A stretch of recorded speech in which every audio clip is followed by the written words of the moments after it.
तो मेरा नाम है अमन लाजपत और शुरू करते हैं आज की वीडियो। तो भाई इस वीडियो में जो है हम लोग बात करने वाले हैं कि किस तरीके से जो है वो अपने ई कॉमर्स बिजनेस में जो है वो आप एक तरीके से आर टी ओज़ या रिटर्न्स जो होते हैं वो एक तरीके से कम कर सकते हो, या अदरवाइज़ उनसे जो हो रहा है लॉस आपको वो कम कर सकते हो। बिकॉज दो चीज़ आ जाती हैं, तो फिर आप आर टी ओज़ कम कर लो, या तो आर टी ओ से जो लॉस हो रहा है वो किसी तरीके से जो है वो आप कम कर लो। ठीक है, तो ये चीज़ें होती हैं। तो इस चीज़ के रिगार्डिंग थोड़ा आपको एक्सप्लेनेशन दूंगा मैं आपको किस तरीके से जो आप ये कर सकते हो।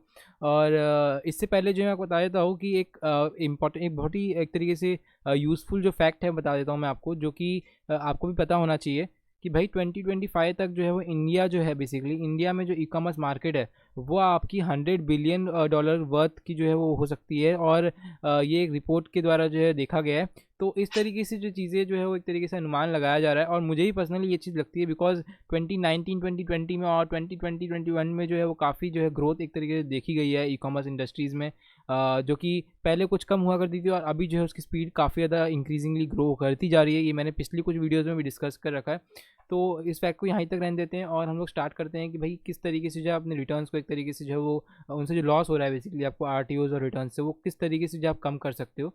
इसमें कुछ दो या तीन मैं आपको तरीके बताऊंगा जिसके थ्रू आप कम कर सकते हैं। तो सबसे पहला तरीका जो बहुत ही इंपॉर्टेंट तरीका होता है, सपोज आप कोई ब्रांड है, राइट। सपोज आप जो है डायरेक्टली टू कंज्यूमर आप सपोज सर्व कर रहे हैं, सपोज आप मैन्युफैक्चरर हैं और आप बी टू बी कर रहे हैं, बी टू सी कर रहे हैं, डी टू सी कर रहे हैं। मैं समझाए तो क्या होता है, बी टू बी यानी कि बिजनेस टू बिजनेस, और बी टू सी यानी कि बिजनेस टू कंज्यूमर, और डी टू सी यानी कि डायरेक्ट टू कंज्यूमर। ठीक है, तो डी टू सी जो है नॉर्मली जो है जनरली जा करके जो ब्रांड्स हैं वो आज के टाइम में कर रहे हैं, जिसमें कि मैन्युफैक्चरर्स भी वो खुद ही होते हैं और वो डिलीवर भी डायरेक्टली कस्टमर कंज्यूमर को वो डायरेक्टली करते हैं through any e commerce platform. Like they might be doing it from market places, और डायरेक्टली कोई वेबसाइट के थ्रू अगर वो कर रहे हैं, तो इस तरीके से चीज़ें जो है चल रही हैं। ठीक है, तो यहाँ पे आप किस तरीके से जो आर टी ओज़ हैं उन्हें कम कर सकते हैं, क्योंकि आर टी ओ सबसे बड़ा फैक्टर जो है एक तरीके से क्रिएट करता है कि भाई आप जो है कितना प्रॉफिट जो है एक तरीके से मेक पर्टिकुलरली बना रहे हैं उस पर्टिकुलर प्रोसेस में। क्योंकि ये काफ़ी चीज़ें जो हैं वो एक तरीके से इम्पैक्ट जो है बड़ा क्रिएट करती हैं।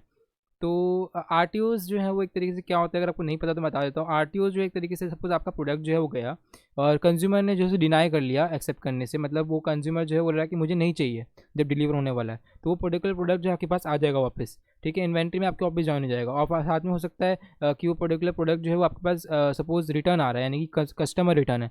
कस्टमर रिटर्न क्या होता है, सपोज आपका प्रोडक्ट गया कस्टमर के पास, कस्टमर ने ओपन किया, उसे प्रोडक्ट अच्छा नहीं लगा, उसने रिटर्न कर दिया, तो उसके थ्रू भी आपको लॉस होगा फिर। तो ये दो तरीके के रिटर्न होते हैं एक तरीके से, जिसमें कस्टमर रिटर्न होता है और एक होता है कोरियर रिटर्न। दोनों से ही लॉस होता है आपको, दोनों से आपके प्रोडक्ट्स की इन्वेंट्री जो होती है वो एक तरीके से हैम्पर हो जाती है। बिकॉज वो प्रोडक्ट हो सकता है भी आपका इन फ्यूचर जो है वो अच्छे सेल हो ना हो, हमें क्या पता।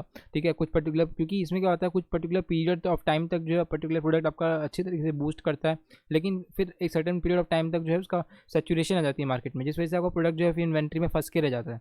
ठीक है, तो इस चीज़ को आप किस तरीके से जो है कम कर सकते हैं, इस चीज़ को किस तरीके से आप जो है हैंडल कर सकते हैं।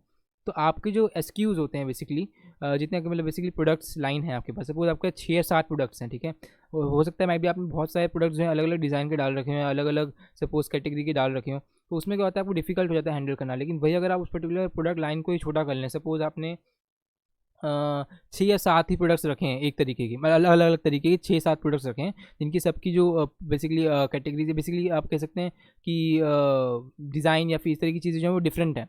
ठीक है, तो उसमें क्या होता है, सपोज जो है आपको उसमें ईजी हो जाता है आपके लिए मेंटेन करना। वही अगर आप 100 तरीके के अलग अलग डिज़ाइन अगर सेल आउट करेंगे, तो उसमें फिर आपको जो रिटर्न्स आएंगे वो हैंडल करना थोड़ा डिफिकल्ट हो जाएगा, क्योंकि आप जरूरी नहीं है कि वही डिज़ाइन का जो आपको ऑर्डर है वापस आएगा। वही अगर 6 से 7 डिज़ाइन रखते हैं अपने पास आप, और उनको जो है एक तरीके से कॉम्बोज में भी डाल देते हैं, ताकि आपकी भाई आपके पास एक्सक्यूज़ कम है इंडिविजुअल डिज़ाइन के, लेकिन वही अगर आप उस कॉम्बोज में डाल देते हैं वो चीज़ को, आप मेरी बात समझ पा रहे होंगे। जैसे आपके पास 6 प्रोडक्ट्स हैं, ठीक है, ए से लेके आपको पर्टिकुलर डिज़ाइन तक आपके 6 प्रोडक्ट्स हैं। ठीक है, तो उनको अपने 2 प्रोडक्ट को ले लिया, उनमें से 2 प्रोडक्ट्स को लेके कंबाइन कर दिया और कॉम्बो में डाल दिया। ठीक है, और 3 प्रोडक्ट को कॉम्बो में डाल दिया, 3 प्रोडक्ट कॉम्बो बना लिया, 2 प्रोडक्ट का कॉम्बो बना लिया। इस तरीके की जो है अपने कॉम्बोज क्रिएट कर लिए, और सिंगल सिंगल प्रोडक्ट तो रहने ही दिए। तो मतलब इस तरीके से आपके 100 एक तरीके से लिस्टिंग्स हो जाएंगी। ठीक है, ऑनलाइन। तो इस तरीके से आपने इन्वेंट्री को ग्रोथ कीजिए, ना ही कि आप एक तरीके से अलग अलग डिज़ाइन को ग्रो कीजिए, बिकॉज उससे क्या होगा कि आपको हैंडल करना थोड़ा डिफिकल्ट हो जाएगा। तो इस तरीके से जो है आप एक तरीके से, ये पहला तरीका होगा जिसके थ्रू जो है आप एक तरीके से रिटर्न्स के लॉसेस जो है वो आप खुद हैंडल कर सकते हैं। तो आई होप आपको ये समझ में आ गया होगा। और इसके अलावा जो है आप एक और चीज़ कर सकते हैं कि जो कि बहुत बेसिक चीज़ होती है। सपोज़ अगर आप अमेज़ॉन में डील कर रहे हैं या फिर फ्लिपकार्ट में डील कर रहे हैं, फ्लिपकार्ट में तो वैसे ये पर्टिकुलर प्रोसेस नहीं हो सकता, लेकिन हाँ अमेज़ॉन में ज़रूर हो सकता है, जिसमें कि आप कंज्यूमर को, जो बेसिकली कस्टमर जिसने आप परचेज़ किया आपका प्रोडक्ट, उन्हें आप कॉल करके एक बार पूछ सकते हैं कि भाई ये प्रोडक्ट जो है वो एक तरीके से आप कंफर्म है कि नहीं, ऑर्डर आपका, या इस तरीके की चीज़ें। अगर कोई उन्हें कुछ डाउट्स है तो उसके रिगार्डिंग पूछ सकते हैं कि आपको कोई डाउट्स तो नहीं है प्रोडक्ट के रिगार्डिंग, कलर के रिगार्डिंग या फिर डिज़ाइन के रिगार्डिंग।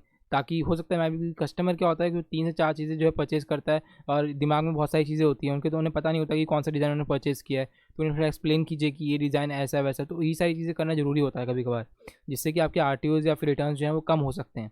ठीक है, तो ये सारी चीज़ें होती हैं। इसके अलावा जो है वो आप एक और तरीके से कर सकते हैं ये चीज़ें, जिसमें आप ब्रांडिंग एक तरीके से क्रिएट कीजिए अपने प्रोडक्ट की, इस तरीके से कि आपको उस चीज़ को जो है वो कस्टमर को जब प्रोडक्ट रिसीव हो तो उसकी पैकेजिंग और उसको प्रोडक्ट को देख के उसे ऐसा लगे कि हाँ ये ब्रांडेड प्रोडक्ट है, ना ही कि ये कोई पर्टिकुलर लोकल प्रोडक्ट है।